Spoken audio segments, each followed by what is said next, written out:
All right, guys, welcome to our third lecture, which is going to talk about leadership and management within college athletics. So, as an athletic director, you're going to wear a lot of hats, guys. And probably one of the biggest things that you have to do is you have to develop a vision, a mission, and a set of core values. And that vision, it has to be concise, it has to be inspiring, and it has to really define what we want to look like in the future. A vision is about a future. A mission statement is kind of a unique statement that talks about why we're here, what we're doing in our athletic department. It's a way to kind of measure what we're doing on a day-to-day basis. And then our core values, these are what guide us. They're what help guide us to make our decisions. They're what guides our day-to-day activities. And they're important because it provides us with and provides our employees with a way to act, a way to conduct their business. So this idea of value culturalization, it's again, we want to use a vision and a mission and our values as something we actually use.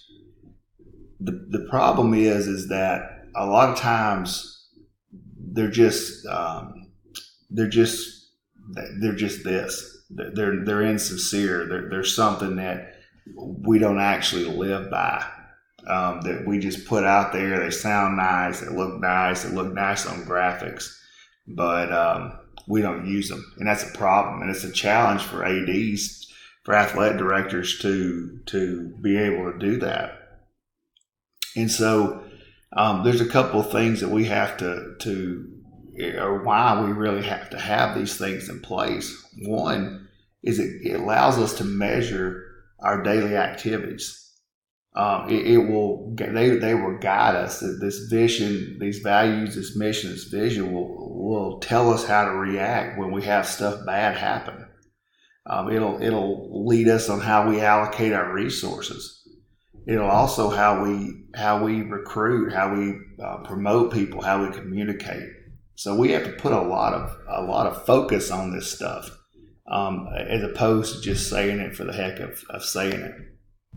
So a lot of what happens as a leader, guys, is situational, meaning that we have to be able to wear a bunch of different hats depending on what's happening.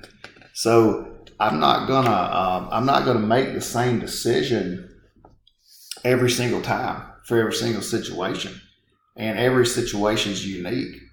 And making quick decisions is not the best way to go about it.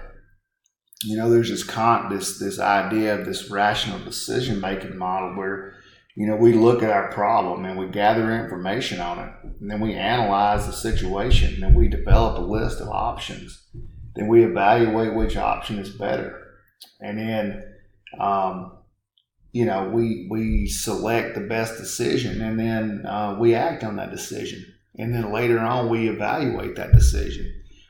So a lot of what we do is based on being able to, make the correct decision based on what we believe and what the situation is. So, leadership is one thing, and leadership and management are not the same thing. Okay, leadership is more of it's a big futuristic thing. Management is day to day. Okay, what we do every single day. So, for instance, we have to staff. We have to put people together. We have to put a group of people together, and we have to get them doing the correct things. A term I like is we have to get the right people on the bus and get them in the right seats. Meaning we have to put them in the right places to be successful. And when we start to try to hire people, there's a bunch of different ways that this happens. Some people put a search committee together. Some people make the decision on their own. Some people, when it's a high profile job, they'll hire a search firm to do it for them. Another big aspect of management, guys, is creating change. This is something I kind of am excited about, that I like, is this 8-step model of change. So if you think about every single thing that goes into a change to make positive change happen, it pretty much falls into this step. We have to create urgency, meaning we have to make people see why we need change. We have to form a coalition of people who believe the same thing.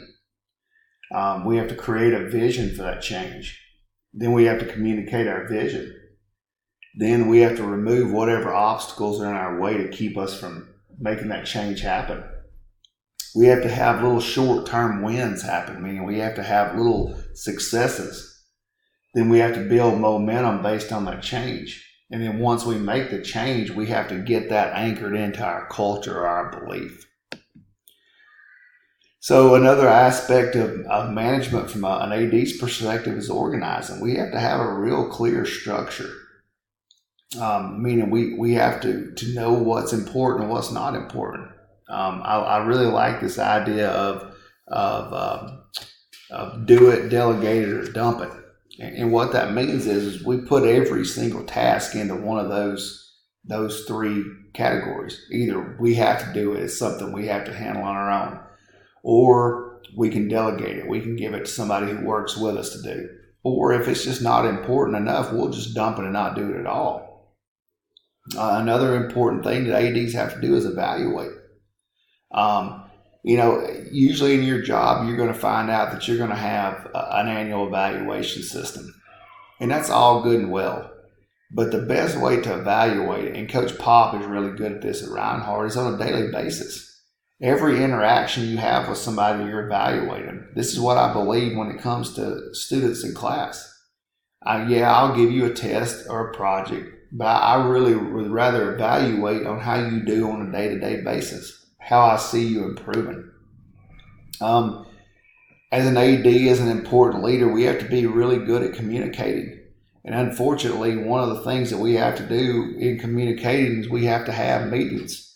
And those of you who know me know that I absolutely despise meetings. It's my least favorite thing of what I want to do. But there are some things we can do to kind of help things move along. We want to have a purpose of why we're having a meeting. We want to have an agenda. We want to have participation in the meeting, meaning we want to greet people. We want to let them say what they want to say, keep the meeting going on, keep it moving, not let it get shut down on one topic. And then we want to follow up on the minutes of the meeting, meaning we want to follow up on anything that comes out of the meetings that we need to do. Obviously, meetings are a great way to talk about our core values. And administrators have to be the people who walk the walk on these things. And sometimes that communication, guys, isn't always one way. Sometimes it's us listening to our coaches, listening to our staff members. And then also as an AD, we have to become, whether we want to or not, efficient at using social media, which is what your assignment's going to be for your second assignment in week 4. So that concludes this lecture, guys. You're doing good. Keep up the good work.